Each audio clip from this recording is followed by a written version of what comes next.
Thank you. This is a really cool library, so thank you for inviting me to come down and chat. I do these sort of talks very informally, so it's a very small group, so we can be very one-on-one and I can answer questions. Feel free to interrupt me as I go on. The first thing I like to sort of ask people is who knows what cosplay is, just so I can get a good sense of what it is. I know you know. I know you know. You three. Four, have you ever heard of cosplay or cosplayed yourself? All right, so we're gonna do cosplay. We're gonna do cosplay 101 then, and it's basically gonna be just a look at how does this fan activity. How has it evolved with time? What does it mean to be a fan? And what is this relationship between the people who consume things and the people who make them? And that's sort of at the heart of what cosplay is as a vocation or a way of life or a hobby or a profession. And that's sort of the heart of the book that I wrote. It's a look at where did this thing come from and where is it going? A little bit of background that didn't make it into my official bio is I've been a cosplayer for just about 20 years. Next year will be the 20th year I've been doing Stormtrooper stuff. And I got involved with this because I was a big fan of Star Wars growing up. And when the time came, I was in band. For my final concert we played, I begged my music director for 6 years to play Star Wars. He held off for 5.5, and then finally, all right, fine, we're doing it. And to make the event even more special, we said, all right, well, how do we make it cooler? We invited a stormtrooper up from the local group, which we'll talk about in a second. And he came up, wowed the crowd, and then later that summer sold me my first set of armor, and I've been doing it pretty much ever since. So I've been dressing up in costume for a long time. I've done a whole lot of really fun events, from escorting Snoop Dogg around Times Square to attending the premiere of The Rise of Skywalker in 2019, to last year marching in the Macy's Day Parade with Lucasfilm's behest. And as a backup dancer for Weird Al Yankovic during a couple of his concerts, which was always fun. So it has opened a lot of really unusual doors, which is pretty cool. But as I worked as a journalist, I always sort of wanted to get an idea of all right, so I know where I got my own origin story was. I knew where the 501st Legion came from, which is the group I'm part of. But what is the context surrounding it, and how did this group of people decide we're going to dress up as these movie characters, and where did that idea come from? So that's sort of the origin story of the book is a look at wanting to understand why we do this, essentially, because on the face of it, it's kind of crazy. I've gone to events where I've seen people look at me or not look at me, and they don't want anything to do with us while we're dressed up, and there's been misconceptions and things all over the years, but it's becoming a more mainstream thing, and understanding why it's become mainstream, understanding the appeal, I think is really important. So that was sort of the journalistic idea behind it. So, any questions before we get started? All right. So, cosplay as the introduction said, it's basically the idea of dressing up as a fictional character.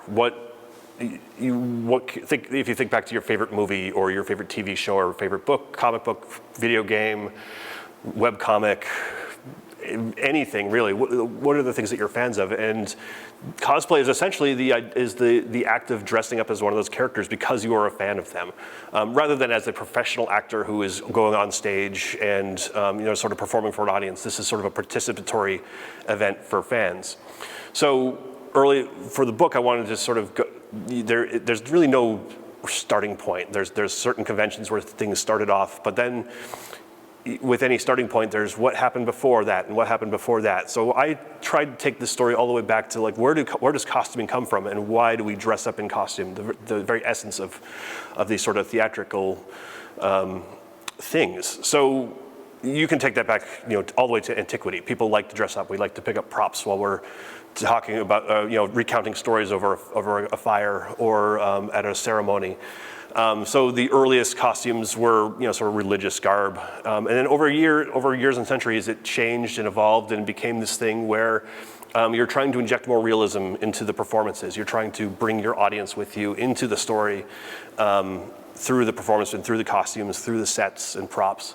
And so as time goes on, you see people and theatrical companies and actors adopting more and more complicated, more realistic, more elaborate costumes and props. And so that roughly takes us, we just covered a whole lot of history. That takes us up to about the 1800s or so, when we have a very mature say theatrical scene by that point. So this image, which is sort of covered up, is an early, did I include it further down? I did not. This image is of a really early, what the Royal Albert Hall calls the first Comic-Con. Have you folks heard about Comic-Con, or sort of aware of what it is? San Diego Comic-Con is this annual gathering in San Diego for basically comic book fans to gather. A lot of professionals show up. Nowadays, it is used by movie studios to launch big films, and cosplayers flock to it by the thousands. Cons are gatherings of people, and we'll talk quite a bit about them. But the earliest sort of fan gathering was this is one of them. It was at the Royal Albert Hall in 1891. It was held March 5th through the 10th. And it was basically this themed fundraiser for a hospital in London. And at the time, there was a science fiction novel called Vrilya. It was a sort of a proto science fiction text. And the organizers decided they wanted to sort of make it relevant, so that we're going to theme the fundraiser around this book. And so they encouraged people to show up in costume, and that's, as you can sort of see from the illustration, people did. Some of them worked electronic lights into their costumes. They had sort of merchant booths where you could buy sort of themed items, and they dressed up the hall in this sort of quasi-Indian, Egyptian decor that was sort of in line with what the book was about, the setting of the world. It was a sort of a hollow world novel. The protagonists went underground and found this lost civilization and went on some adventures. You can find it on Gutenberg. It's a very old book. So that was, and it had a big fan following. So people showed up and dressed up in costume for it, and that's sort of nowadays that's basically what a convention is. The fundraiser wasn't a big success. The hospital eventually went under, but it was a good sort of early sort of fan point. There's other examples as well. Jules Verne, the author who wrote 20,000 Leagues Under the Sea, and a whole bunch of other famous novels, he threw a party at his house, and people showed up as his own characters. And that's another sort of early example of people sort of engaging with text through non-textual means. They're dressing up and they're sort of bringing those characters into the real world, and not as a theatrical production. Let's see, next one over here. This extends to non-fictional things as well, and one of the things I really wanted to cover in the book was costuming in costuming is a type of storytelling, and it's a very powerful form of storytelling. And you see people throughout the ages trying to tap into that power. This is a woman named Hedwig Riker. This is 1913. She's dressed as Columbia, and this was during the suffragette movement. She and a whole bunch of other women had showed up in Washington for various marches dressed as these characters, trying to sort of push forward this idea of power and of equality and liberty. And seeing people dressing up as these characters really sort of drives that point home without having to really say anything. You don't have to talk to them to sort of understand what they're trying to do. And this is something that has extended throughout time. or at least modern time. If you look at the Tea Party movement in the mid-2000s, you saw protesters dressing up as Revolutionary War soldiers because they wanted to sort of convey that image of what the Tea Party, the Boston Tea Party folks were sort of trying to get for, or the original revolutionaries were trying to go for. You see people dressing up as handmaids from The Handmaid's Tale to protest anti-abortion laws. So this is a sort of an innate power that people trap into, and it goes sort of beyond what you might consider really frivolous activities that adults might be engaging with. That said, play and those sorts of frivolous things I think are really important. But this is sort of another early example of where people are using costumes as a way to sort of engage with a story or engage with a theme or mythology. Then we get over to let's see, is this up or down the timeline? All right, we're going back a couple of years. This is Mr. Skygack. He was a cartoon, way on the left there, he is the cartoon character that showed up in a whole bunch of newspapers in the Pacific Northwest and around the United States. And he would every week, he would basically show up and he would be making these very literal observations about whatever humans were doing. He's supposed to be from Mars. And in the text, if you can't read it, listening for some time of this wonderful talking machine throws a very disagreeable smell, see no practical use for contrivance, notice one wheel was out of breath. It's a very goofy little comic. Clearly doesn't understand what the person's doing, which is the funny thing. And this was a popular comic, and a couple years later, people started dressing up as him.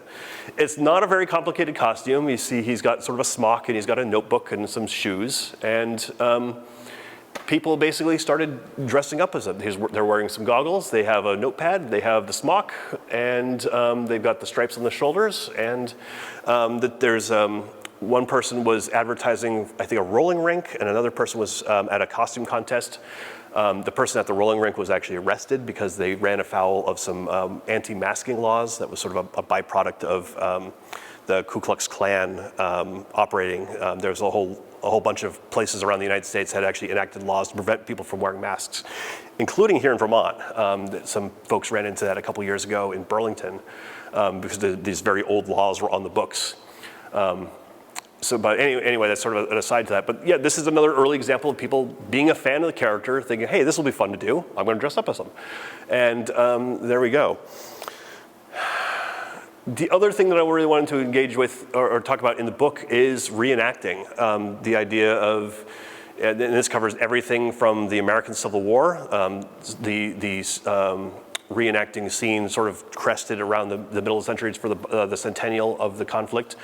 You have groups like the SCA, you have Renaissance fairs all over the United States, and a lot of them sort of go back decades and even longer to events like this. This was held in England. I forgot to write down exactly what date it was, but there was several people within English high society were very upset with the idea that they were losing pageantry, they were losing the traditions that made them England. And what better way to do that than to throw a costume party and bash each other with swords. So what they did is they were very upset about something that had happened at Westminster. They said, well, we're going to go rent out a whole bunch of suits of armor. We're going to everybody show up at this place at this time, and we're going to have a big festival. And so something like 100,000 people showed up, and it poured rain for like 3 days. And there are descriptions of people walking through like knee-high mud and not being very happy with that. But they did get a couple duels in, and this is one of the paintings out of the event. It's a gorgeous painting, and I saw it was one of those random finds while I was writing the book. I'm like, oh, I have to include that somewhere. But this is another example of people engaging with a story through costumes. The idea of medieval England and medieval, Arthurian times, like this is a story that is very, very central to some of our, to our sort of shared story as a society, and they wanted to sort of harken back to that.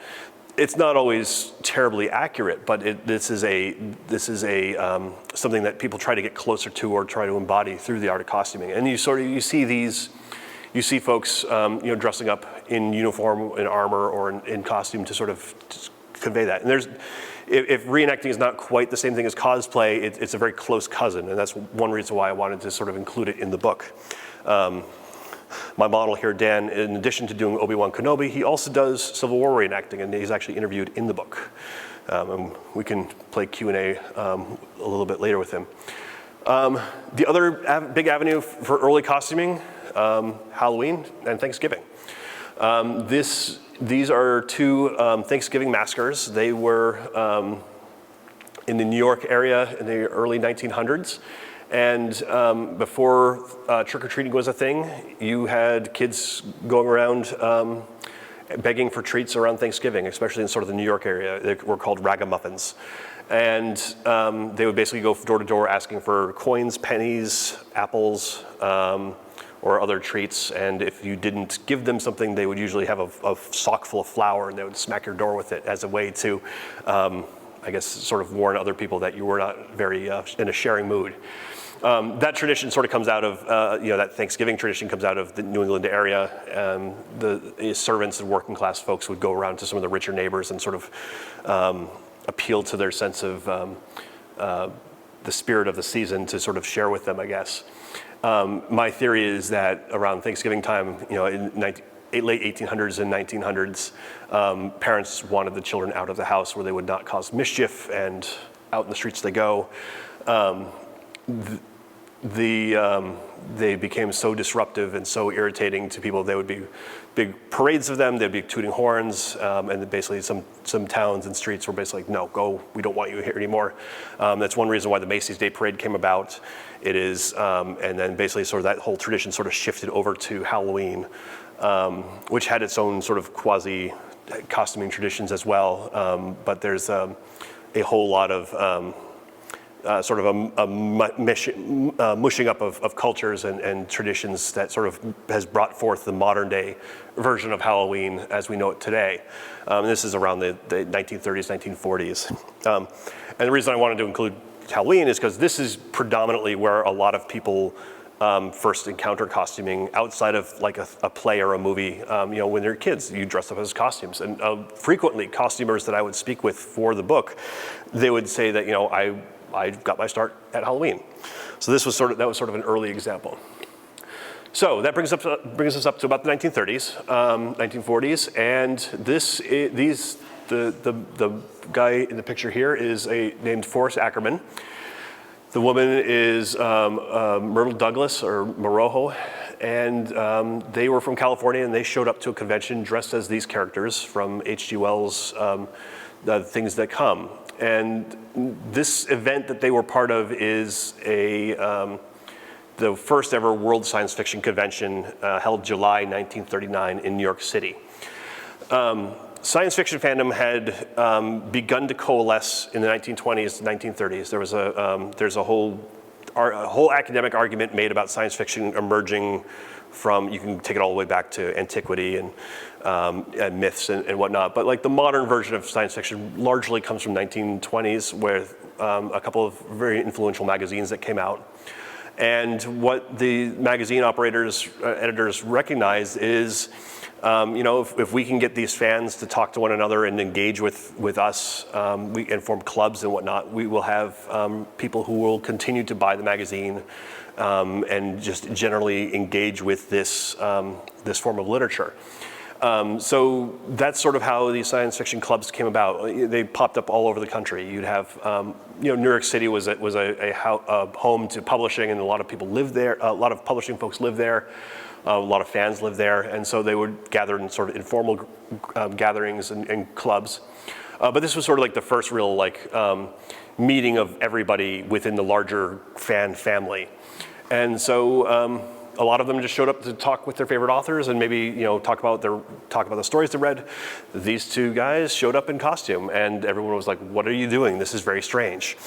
And but the next year they went and they did it again. They went to Chicago for the next World Science Fiction Convention, and a whole bunch of them got together in a group. They walked around the streets. They went to a newspaper office and basically said, hey, we're time travelers from the future. We're here for our interview that will be in the paper tomorrow. And the newspaper folks were like, no, go away.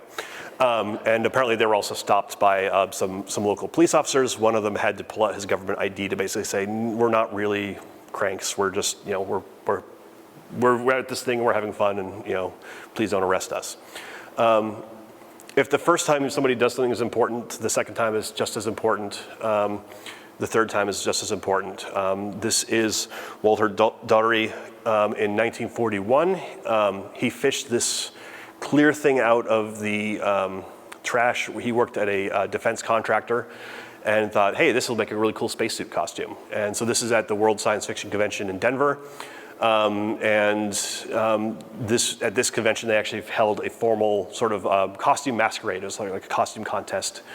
And people actually brought costumes with them that they built ahead of time. This is E.E. Evans. He was a birdman from Rhea, and he basically stitched together all. Sorry, the picture's a little hard to see, but he basically put all the feathers together in the costume. Didn't quite finish it in time, but brought it with him anyway. And there's a whole bunch of other folks who dressed up in costume for the event, so they basically formalize this tradition at these science fiction conventions. You go to the con, you enjoy the panels, you meet your fellow authors and fans, and then at the end of it, you get to basically have there's a costume party. And you start to see this show up more regularly with the documents that they were sending out to people who were coming to these events. Usually what would happen is that they would select the next year's convention, another city around the United States and eventually internationally. And then ahead of that con, they would set up a local con committee. They would send out some notices to whoever's on the mailing list saying, hey, this is where it's going to be. Here's how much it'll cost to go to the hotel. Here are some of the things that we're planning on doing. And in those documents, you start to see costuming show up more and more regularly as here's some suggestions of what to bring. We're looking forward to this. And it sort of speaks to how, how it was becoming a pillar of this event and this part of fandom. This is Olga Lay. She was one of the best known or well-known cosplayers or costumers at the time. It wasn't called cosplay yet. That's 1956. David and Ruth Kyle, who were very prominent fans. And as time goes on, you sort of see that these costumes become more and more elaborate. They're putting more and more time and energy and effort into building them. They're either working with themes, I think Olga, she's dressed as a galaxy, black dress, there's stars and whatnot, and she's got some other really cool ones like that. Or there's sort of like the traditional vampires, werewolves, mummies, things like that. And then, as time goes on and as you have more material to work with, they start to dress up as specific characters. Either working off of descriptions from the text or covers or comic books. And whatnot.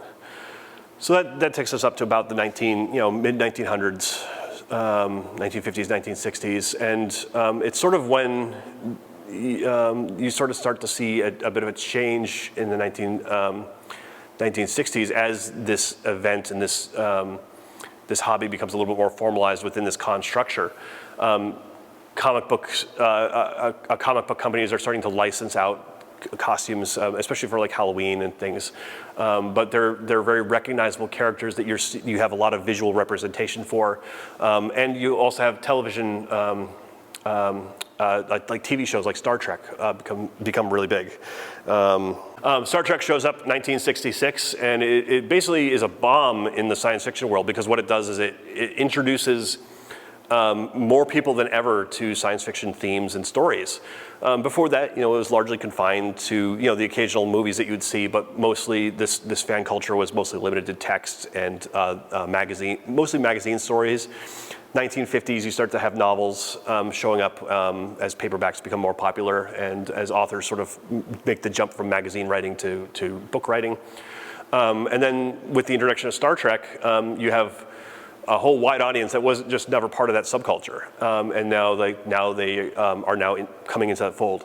At that time, more women than ever joined fandom, and with it, they're bringing in new traditions. They invent fan fiction. They invent, they are bringing in costuming far more than you'd ever really seen before. And you start to see costuming break out of the con scene, not just at this one set time during an event, during the weekend, but you start to see them just sort of walking around in costume in general. Some of the people I spoke with called it hall costuming rather than sort of masquerading. And I think that one of the big reasons is that these costumes are really comfortable. Like, you can throw that together. It's a tunic and pants, whereas opposed to, let's go back there we go. Yeah, that doesn't really look to be all that comfortable to wear for an entire weekend. You sort of wear this, these are sort of the ones that you wear for special occasions, and these ones, like, you can just sort of wear, whenever. We have a bit of a lag there. Star Wars comes out 1977, and it brings in even more people to science fiction fandom. And as you have more fans coming in, they're not necessarily just interacting with the traditional fan culture. They're sort of forming their own subcultures. So Star Trek has its own fanzines. They have their own conventions that they start to set up. They are holding their own events, and same thing with Star Wars fans. They have their own avenues here, and people at the time were making their own costumes as well. So these are both from, she's from 1977, he's probably 1980, 81. And so you start to see more people sort of engaging with specific franchises. You're not necessarily a science fiction fan, you're a Star Wars fan or a Star Trek fan. And you sort of see this one fairly central tradition sort of split and fragment into all sorts of other sort of subcultures. Anime becomes a really big thing in the 1970s, 1980s, because TV networks and public access TV were looking for really cheap content to broadcast to their viewers, and so they could pick up the rights for a Japanese cartoon and broadcast it, and people who really liked it started to sort of gravitate towards those types of contents. And the result is that you have people sort of forming their own sort of subculture. You've got fandom, and then you've got these fan subcultures, and that basically is a tradition that continues from the 1980s into the 1990s. That's where the term cosplay comes from. There was a World Science Fiction Convention in Los Angeles, and a Japanese fan came over to report back to his friends back home. Saw the masquerade and was like, he had trouble describing it. He's like, well, it's not really a masquerade as translated. It's not quite costuming. So he basically came up with the term costume play, and put the words together, and that's where we get the word cosplay. And ever since, the word cosplay has largely been associated with anime costuming that really took hold in the 1990s, and sort of folks in the Star Wars tradition, for a long time we sort of resisted the term cosplay. We don't do that. We're not cosplayers. We're cosdoers, or we don't do the anime stuff. It's just too weird for us. But right now, it's sort of become this more accepted term that sort of encompasses everything. As I said before, my origin comes out of the Star Wars tradition, and so this is sort of where I really got my start with the book, is wondering how the 501st Legion came about. The guy on the left here is Alvin Johnson, probably 1996, 1997. The Star Wars films were re-released for their 25th anniversary, and he has sort of a tragic backstory. He had been in a car accident a couple years before, his leg had to be amputated, and he was sort of going through a really rough time at the time. So a coworker was like, you're a Star Wars fan. Let's go and really make this Star Wars re-release memorable. Let's find some costumes and dress up at the theater and wow everybody. So they go around searching through some internet forums. They eventually find their stormtrooper costumes, spend an enormous amount of money to get them. I think they said something like $3,000 each to try to track them down. They weren't very common, And then Albin showed up the first night, blew everybody away. Then when his friends showed up alongside with him, he saw that there was sort of they had a different relationship with the crowd. Everybody thought like, oh wow, they're organized. And he sort of got the idea that, well, if I get more troopers together, we can make something really kind of cool and special out of this. So he started sort of looking around for more troopers to sort of join him. He set up a website and then went to a convention called Dragon Con in Atlanta, Georgia, and found more stormtroopers and other people who were dressed up as Star Wars characters. The person on the right here is Sherilyn Lambeth. She didn't know Albin at first, but she made this costume out of cardboard and showed up at again 1997 for this screening of Star Wars, and made this herself, and eventually did meet Albin. Let's see. They showed up with a whole platoon of stormtroopers at this convention and blew the doors off the place. Everybody thought it was really cool. They basically marched her in like it was one of the scenes from the movie. And that's sort of where the 501st Legion got its start. And that's the group that Dan and I are part of. It's since grown to include, I want to say, about 15,000 members worldwide. To join, you have to have a costume that meets our approval level. So you have to, we have basically an entry standard. It's called a costume reference library, and you have to sort of check all the boxes off on that to make sure that your costume looks consistent across everybody else's. The idea being that we want to look like we've just stepped off the movie screen, and we are part of the universe coming to life. And this is basically where it got its start, is through this big convention down in Atlanta. Albin recognized that if we have lots of troopers together, we can start to do more stuff with them. So he started going to comic book shops that had a lot at the time. A lot of the celebrities from the films would go around and like visit a comic book store and do a signing of merchandise or whatnot. So they would show up and sort of be sort of unofficial security. They would show up at conventions like this, and basically it just little by little it grew. More people started reaching out to him from all over the world and all around the country, and basically it became a much larger group to include thousands and thousands of people. We have about 30 people here in Vermont, about maybe 150 here in the New England area, and in addition to doing conventions and things, we do troops. The events we go to, we call them troops. We do like Make-A-Wish events. We'll visit a sick kid in a hospital.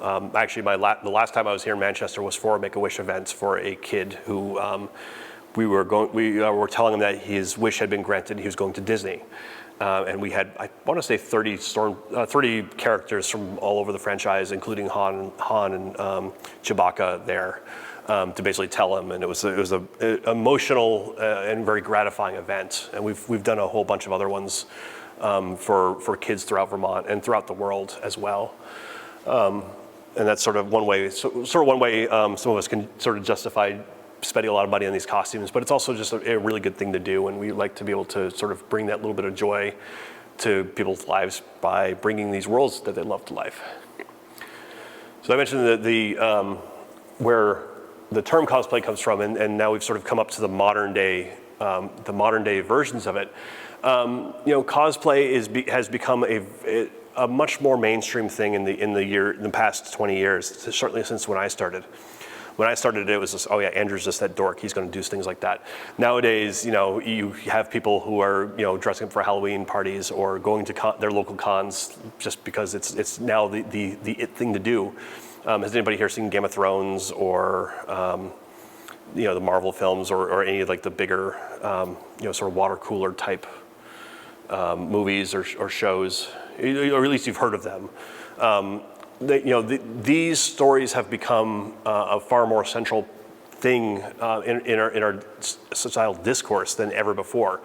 Decades ago, nobody would be talking about these thick epic fantasy tomes by George Martin. or the latest TV show or whatever. But now, these productions have become mainstream, for a whole variety of reasons. And as you have more people becoming fans, they want to participate and they want to interact with those stories in different ways. Most people will just, they'll watch them and talk about them. But then, some people are like, well, I can make that. I can figure out how to sort of work these things together and using materials and using off-the-shelf costuming components, they start to make stuff like this. So this is how this has basically become mainstream. Video games have become a major, the entire video game industry has become much larger than film and television combined. It's ideal for cosplaying because you can customize your character in all sorts of ways. You can look at them for reference points, and people recognize them. She's dressed up as a character from Halo Reach, which is a science fiction first-person shooter.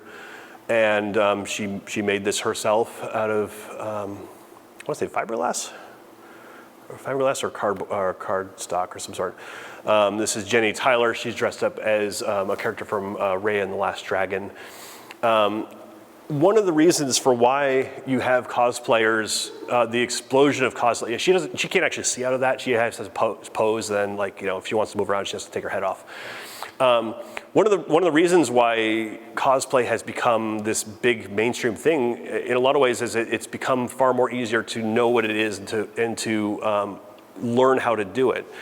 When I first started doing this was sort of before the age of social media. We organized through message forums, either our local 501st forums, or there's sites like the Replica Props Forum, which sort of was where all the hobbyists would go to swap tricks, tips, sell costumes, talk about the latest gossip with the latest films or whatever they were watching. That's not really where most people were gathering. And when you see the introduction of things like MySpace or and especially Facebook, this is where various parts of your life start to sort of get dumped into one big bucket rather than sort of the separate buckets of your life. When I would go to if you went to a convention as a character, when Facebook was really up and running, more so than it was now, you might get tagged in pictures, and then everybody would see you as a stormtrooper or as a Jedi or as a video game character. Your coworkers, your grandmother, your family, your high school friends. And I think that is one of the crucial things for why this has gone mainstream, is because you start to see the idea of cosplay spreading from person to person just by seeing it. It's a very visual thing. And tools like Facebook really help. Instagram and Twitter are also really good tools for disseminating this information. Along with that, you have sites like YouTube, which allows you to upload your own videos. One of the things that cosplayers do a lot of is they will go to, as they're making something, they might put a camera on themselves and film like, all right, I'm gonna go put this together. This is how I mold this type of foam, or this is how I assemble a stormtrooper helmet. And they'll film themselves doing it. And it might not be like, a high quality production. It might just be a camera facing them as they are putting this thing together, but they are able to sort of transmit that information and that lesson to other people who might be interested in doing that. I've learned a lot of lessons on how to weather costumes, how to assemble 3D prints, how to sand things, based on the stuff that I've watched on YouTube. And it's one of those just really big sort of evolutionary shifts for this hobby. And it certainly helps as you make it easier for people to learn how to do this stuff. More people can do it. The same thing goes with like the price point. A couple slides ago, I showed you a stormtrooper, and Albin spent about $3,000 on it. The price has certainly come down for stormtrooper kits. You spend about $500 nowadays, but there are companies that are starting to make it. But you need like a lot of complicated equipment to make those sorts of those sorts of components. With EVA, somebody figured out that if I use EVA foam, the same stuff that you find in yoga mats or like those floor mats that you have like sort of the puzzle edges, that's EVA foam. If you hit that with a heat gun, you can shape it. If you cut it into the right shape, you can make these really complicated shapes by gluing the edges together. You curve them and whatnot, and you can make helmets, you can make chest plates, and you can make stuff that looks like a real metal or real armor that's super light and is not really hard to make. You go to Walmart and get some X-Acto knives and a heat gun, or if you're really daring, put it in your oven for a couple minutes and then shape it. Don't put it in too long because it will make your house smell really bad. I know from experience. Same thing with Bondo and other sort of automotive fillers. You don't want to do that in your living room because it smells really bad and it gives you headaches and probably kills more than a couple brain cells. The xenomorph from Alien. This is not exactly like, it's not a one-to-one most accurate costume, but the cosplay doesn't really need to be. Like I mentioned that the 501st really sort of strives for what we call screen accuracy. You don't have to do that. You can, this person assembled this out of all sorts of stuff that they found. And it looks really fantastic. And this is sort of like the essence of this hobby, is it's a do-it-yourself culture. People learn how to make these costumes by themselves. They learn the skill sets. They can start to look for like, oh, I can use this bit of material for this sort of thing. Or I've certainly found pieces on the side of the road that I've integrated into costumes. Or with my kid, I've taken apart pieces of appliances or computers or radios, and we've cobbled together our own costume bits for just to make for toys and things. And that I think that this sort of hobby really sort of fosters it really fosters creativity. And as it becomes more mainstream, that is a very valuable skill set that I think people can stand to learn, and I think it really internalize as we go about our lives, is to try to remain creative and sort of engage with these stories as a form of play and as a form of just as a hobby or a way to sort of use your hands for to make things with. The future is always uncertain. It's one of the really odd things about writing the book is I turned in my first draft of this book a week before the COVID lockdowns came in 2020, I ended up having to write a whole nother chapter about like what does a deadly pandemic mean for this entire hobby that has largely depended on in-person gatherings and in-person showing your costume off to people around you. And a lot of people migrated onto social networks. TikTok exploded in popularity because of that. Instagram became big, it became a big haven for cosplayers because that was where we could gather and sort of form these communities online. And other things that, there's technological changes. This R2-D2 in the corner here is made by a friend of mine. He can spin his head around. He can drive around with a remote control, pop doors open, make sounds, look exactly and sound exactly like the real thing. So there's all sorts of technological things that are going on through the use of 3D printing, through rapid prototyping or laser cutting to make components that are more accurate than ever before. People are really using more sophisticated methods to integrate special effects into costumes, so you can light them up. You can, I've seen people make wings that can actually sort of flap and fold in on themselves. Suits of armor that will have components pop out. If you've seen Iron Man, you see as he suits up, all these little flaps and stuff are flying all over the place, and they can replicate that pretty closely. It's really astounding to see. And the other thing is like, it's a field that has diversified considerably.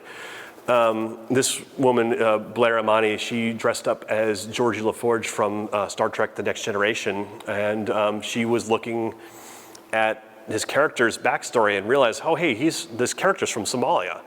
And that's my origins as well. So she integrated a hijab into her suit, and the pictures went viral, and she attracted a lot of, there's a lot of people who are horrible and racist to her about it, like saying like, oh, this isn't accurate, or this isn't what Gene Roddenberry would have said, but it also attracted the attention of LeVar Burton, who played the character, and said, no, this is exactly what he wanted to do. She's a really great example of it because, Hollywood and, the entire entertainment industry has really not centered women or people of color in these productions. And so fans who don't look like Luke Skywalker or who don't look like Harrison Ford, they have to sort of make do by either changing the character to look like themselves and potentially attracting the ire of fellow fans who are very offended by this, or they are if they want to go super accurate, like they're limited to a very small pool of characters that does look like them. Cosplay is fantastic because you don't have to be screen accurate for it. You can remix these characters. You can make them your own. You can put yourself into them and reinterpret them as you wish. And she's a really great example of doing that. And I think that's something we're going to see a lot more of, and it's another sort of creative impulse to sort of change these characters that have already been established in interesting ways. As far as what else is to come, certainly there's no shortage of new franchises and new films that are coming down the pipeline. If you just there's a dizzying amount coming from the Star Wars franchise or the Marvel Cinematic Universe, or even new ones that haven't officially debuted yet. As these films and TV shows and comics and books come out, you're going to see people dressing up as them more and more, especially as these shows become more prominent and remain sort of in the cultural zeitgeist. You're going to see people trying to interpret them. There are people trying to interact with them and be part of trying to see themselves and trying to essentially bring those worlds to life a little bit, because they want to sort of embody either the heroic elements of those characters or the heroic elements of the stories, and trying to sort of just bring a little bit more joy into the world, as it can be so bleak sometimes. That is about it. The second part, let me go over here. What I've done is I've set up the Stormtrooper I wear, and I've got some examples of some of these pieces that I have made and used over the years. I can sort of show you what some of the differences are between some of the pieces.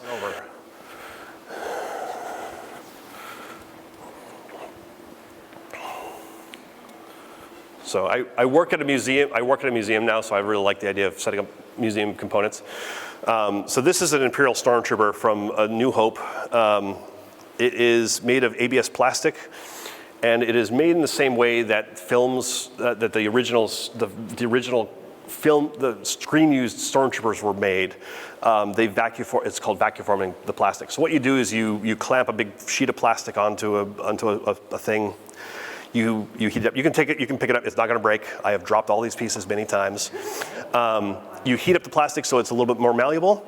Then you suck it down over a mold, turn on a vacuum, and it will suck the molten plastic and shape it into the form.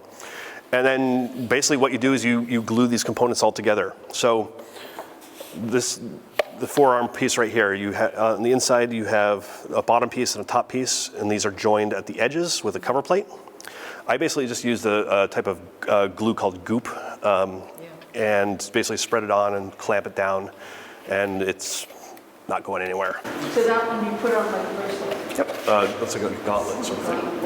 It is, yes. My other Stormtrooper that I have is from the new films. It's about 50 pounds of fiberglass.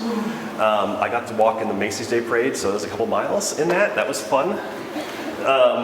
And it's also... How much does this one weigh? Not nearly that much, just I would say maybe 10 to 15 pounds. This is ABS plastic. I have a clone trooper that is made of HIPS, high impact polystyrene. These are made of, there's a whole lot of different materials that these can be made out of. This type of plastic, where would we normally find that? To make costumes, you usually... Well, no, but this plastic, I can't, what is it usually part of? That's a good question. I don't know, but I know you do encounter it in the world. Car, probably. Cars? Practical places, like in a street car, some of the larger for sale signs you'll find in the local hardware store. I did not. I bought a kit. So you'll have somebody who has the bucks to make this. They have the vacuum forming machine. Right. They They will churn this stuff out. Right. $500 a pop. They'll usually that's about at cost, depending on the type of plastic you're using. They will then take those things. They will take that. So what will happen is that if you have, let me pull this guy apart. You asked about how you attach these things. So you've got glue. I use snaps. to hold all the pieces together on me. Also, duct tape is really, really great because stuff does fall off and it does stick really well. Usually you'll have a flap of plastic around this, so you cut into the right shape so you don't have that weird curve. And so that basically they will just dump all those pieces in. You get a box of raw plastic, you cut it all apart, you make it fit yourself. And this is sort of the Star Wars version. This is a mass-produced thing. Video game characters, other characters that you have, like these are fairly bespoke things. They are individual, and so they're a little bit harder to make on this scale. The bucket underneath is basically what I carry this in, and this is sort of an example of sort of my thought process behind this. These are all the pieces, and this is my checklist. How about when you're wearing that helmet, is it really hot in there? It depends on how much air movement there is around me. Some people will install fans. I don't. I've been lazy and I just have not gotten around to doing that. But sometimes it does. If it's really hot and humid, it will fog up and it will be really annoying. And how much can you talk through that? I just have to speak up. Some people also put speakers in. Like people can converted these to be speakers before, and you can even program it out so it has a little at the end of whenever you talk. Other components here. This is my son's helmet from Halloween this year. It's a completely 3D printed piece. I had a friend of mine printed in two components: the dome and the bottom part. If you look on the inside, you can sort of see these little lines. Yep. So basically what 3D printing is, it melts plastic and it adds it on layer by layer by layer, guided by a computer. And so you actually sanded the outside? Sanded the outside as best I could, and then I covered it with a type of epoxy resin that sort of smooths everything out. Then painted it with a filler primer, sanded it, then painted it again, and then you're still...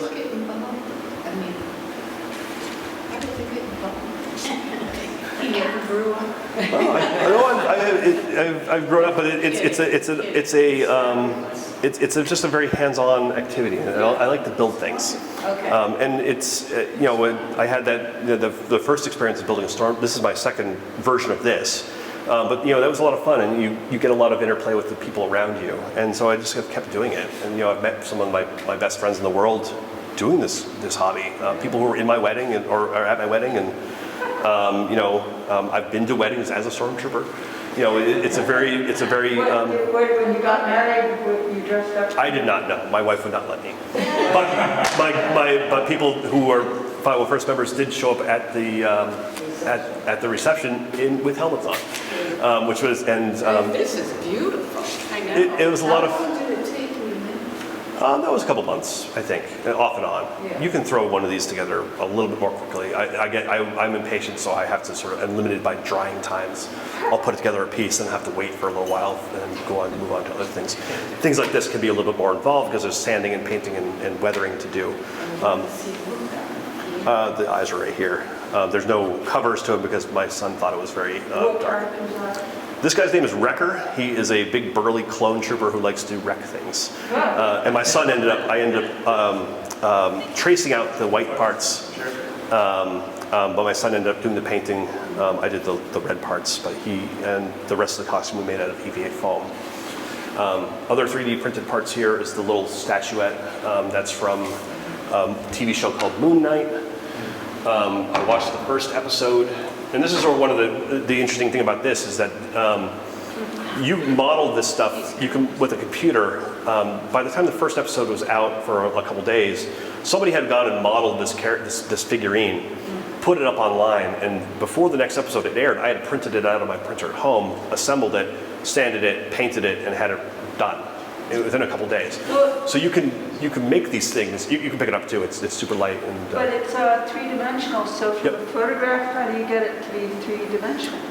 They use computer software to do it, and they basically you can take picture if you take reference pictures, you can sort of put it around. What is this material? That's plastic. PLA. I don't know what that stands for, but yeah, it basically melted plastic into the right shape and then some sandpaper. And then I'd be curious to know what the weatherization is and UV protection. Because I see this white thing, it's two different whites. Two different strains of plastic. This is a helmet from a different kit. Usually people will paint them so that they will match. I just have not done that. This one, to weather it, I basically painted it and then slathered it with black paint and then wiped it off and then slathered it again. So make it look What is your son? 9. And is he what? He was complaining up and down the whole time we were doing Halloween. At the first night he really had a lot of fun. And he had a lot of fun with people like coming up to him and like, oh, Wrecker, you know, like the cadets at Norwich University when they did trick or treating. Some of the cadets recognized him and he thought that was neat. But then actual Halloween, he was sort of complaining that, oh, it's. And does this, That's Dan's, and does that actually activate? That's an exact replica of Obi-Wan Kenobi's lightsaber from the prequel movies. And some of these actually have working electronics, which this does. And this is from one of the premier makers, Tony Gomez out of Texas, who made this brass, copper fittings. We have these LED lights in here. Sound selection. That's not accurate. Audio player. SD card. A system games. Anyway, there's a whole menu. It's like playing a video game. Crystal focus. And sometimes, like the entertainment world has also caught on to. There we go.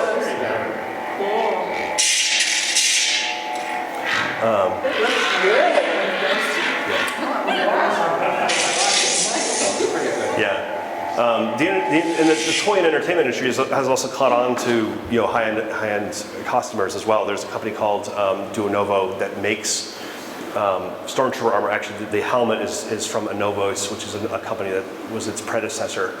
And that was an officially licensed thing. They actually went to the Lucasfilm archives, scanned the helmet, cleaned it up a little bit, and it's as close as you can get. It's a little idealized. The original ones are a little bit more wonky. But they release costume parts, that have a direct lineage, a direct official lineage to the ones on screen. This is from Disney Parks. It's an officially licensed lightsaber that you can buy, and it's they have access to the right components, the original screen used components, so that they can get it to look exactly like what you have on the film. And so this is if not an exact replica, it's a very close approximation to what they actually had and what you actually see on screen. does that have a light? This one does not actually. You can put a thing in. I didn't buy it.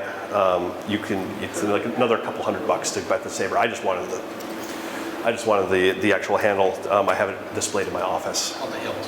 Hilt, sorry. Jedi.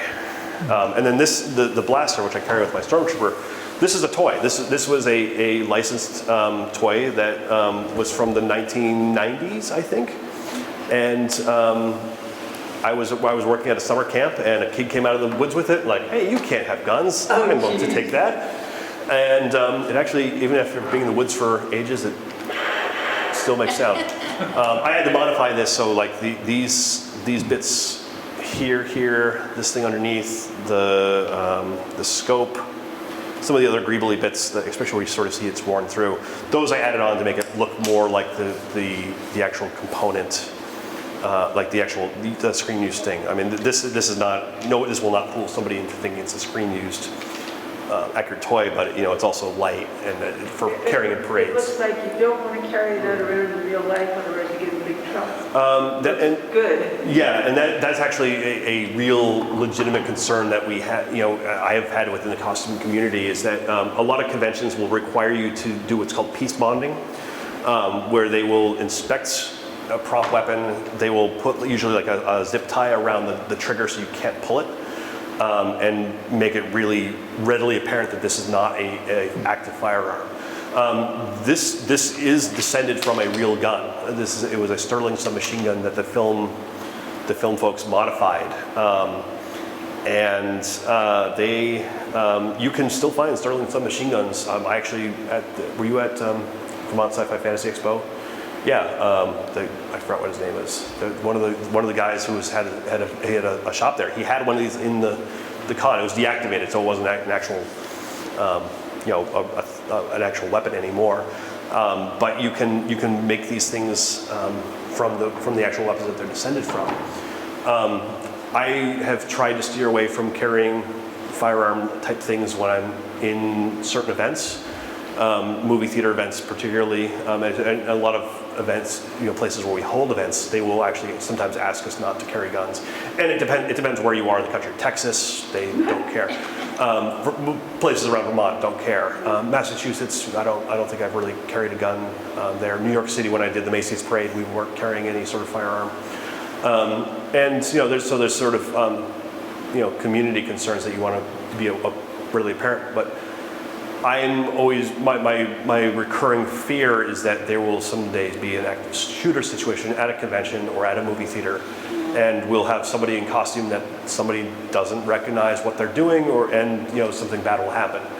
We haven't had that happen yet. There have been cases where conventions have had people coming to them to actually harm people, and they've stopped them at security, and that's been it's good, but it's just a recurring fear.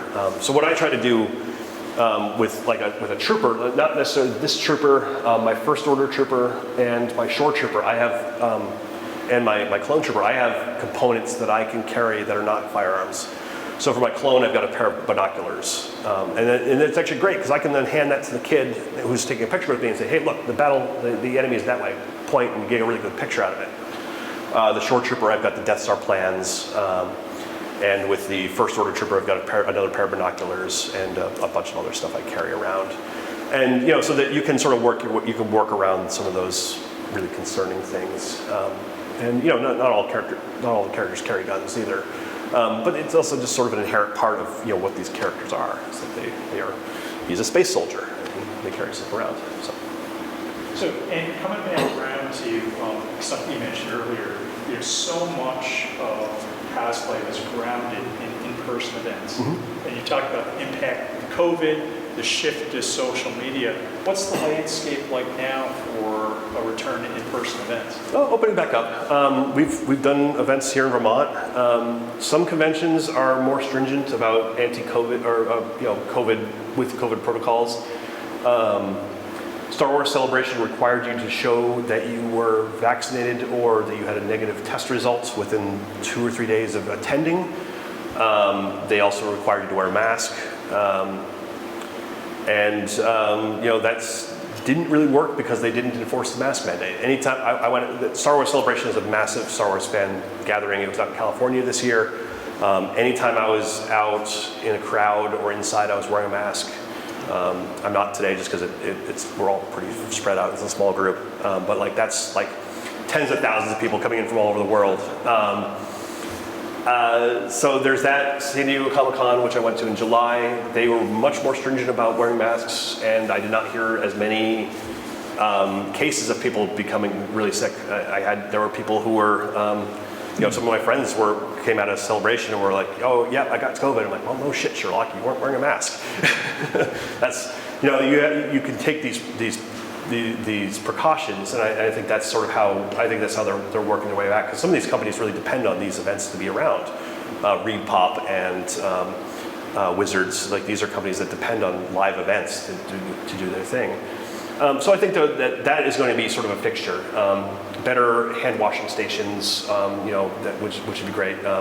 And just the basic precautions, like if you feel sick, don't come. And a lot of that is also dependent upon where you are in the country. If the city that you're in is more COVID adverse, you'll have different protocols. I have a question. When you go, it's like, what do you do?